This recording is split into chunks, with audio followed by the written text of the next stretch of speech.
1990 онд эрүүл гэр бүл ассоциацийн семинарт би урагдаж билээ. Тэнд хүн их цугларч гიშгэгч газаргүй байлаа. Хүмүүс бүр хүүхдүүдтэйгээ ирчихсэн байсан. Еврей бололтой нэг гэр бүл ирээд надаас маш нухацтай асуугаад байсан юм аа. Тэднээс суралцах хэрэгтэй. Тэд намайг өрснөө сайн байна. Яг л лалынхан шиг. Бас нэг лал хүн ирээд над дээр ингэж ярьсан юм аа.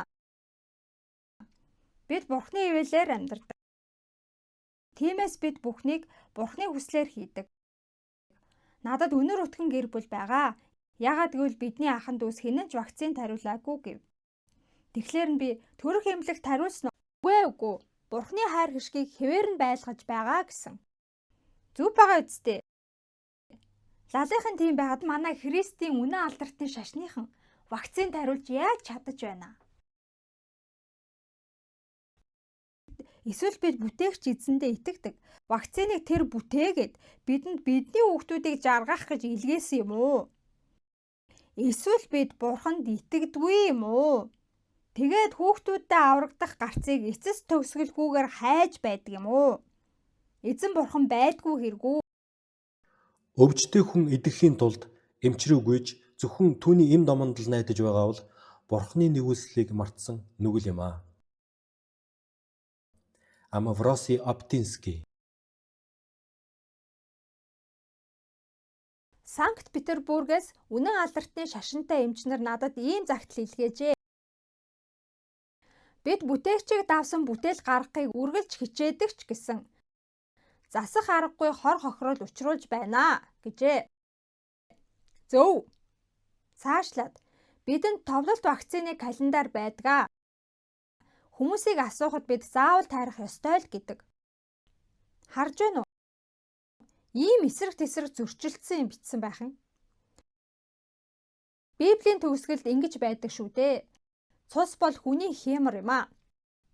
Харин бид үүнийг зэрэмдэглээд байна. Хүүхдийг төрсөн цагаас нь зэрэмдэглэж эхэлж байна. Юу хийгээд байгаагаа ч ойлгохгүй юм. Бүр амьд вакцинаа ч ойлгохгүй. Юу гээд байгаа юм? Бид аварч байна гэцгээдэг. Нэгдүгээрт өнөөдөр сүмдэр гэгэн эцэг гэрэл эцэг эхчүүдийг цуглуулад хүүхдээ бүү вакцинжуулаарай гэж номлол үйлдлээ. Саяхан нэг хүүхэд вакцинд хариулаад 4 хоногийн дараа нас барчихжээ. Энэ анхны тохиолдол биш ээ гэж тэр ярьсан юм аа. Азар би тэр үед CD-нүүдээ аваад явж байсан тул тэдэнд тарааж бэлгэлсэн. Номлогч үүнд маш сэтгэл хангалуун байсан бөгөөд вакцинаас татгалзахыг чөлөөтэй уриалсан юм аа. Гэхдээ мэдээж би үүнийг уриалаагүйг та бүхэн ойлгож байгаа хаа. Ухаалаг байхыг л уриалж байна. Яагаад гэвэл тариулах уу эсвэл татгалзах уу гэдгээ зөвөр дэнсэлж шийдээсэ гэж хүсэж байна. Таныг үргэлж ямар нэг вакциныг тариулахыг шаардаад байвал хуулиа бас уншаарай гэж сануулж байна.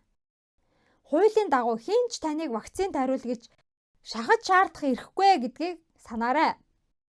Тэд хуулиа дагахгүй байна гэдэг бол гэмт хэрэг гэсэн үг. Хоёрдугаарт миний амьдралд урьдчилж таахын аргагүй гинтийн сонин явдлууд тохиолддог байсан. 1936 онд намайг 6 сартай байхад Казаны сүмд усан баталгаа хийлгэсэн юм аа. Аав маань хувьсгалт намын чухал гишүүн байсан тул ах бид хоёрыг тэнд нууцаар авч очсон юм аа.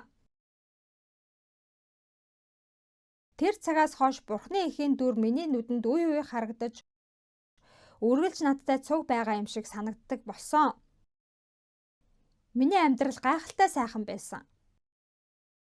Сая энд Липецк хотод ирэхэд ч гэсэн бүр гайхалтай юм тохиолдлоо. Автобусаар наашаа ирж байхдаа би санамсаргүй эргээд хартал яг ард минь байгаа юм шиг харагдсан. Би шоконд орох шиг болж өөрийгөө арай их юм барьж тиссэн л дээ. Ер нь би Бурхны эхийн хөөргийг үргэлж сүнхэндээ авч явдаг л да. Иймэрхүү тохиолдлууд их сонирн байдаг.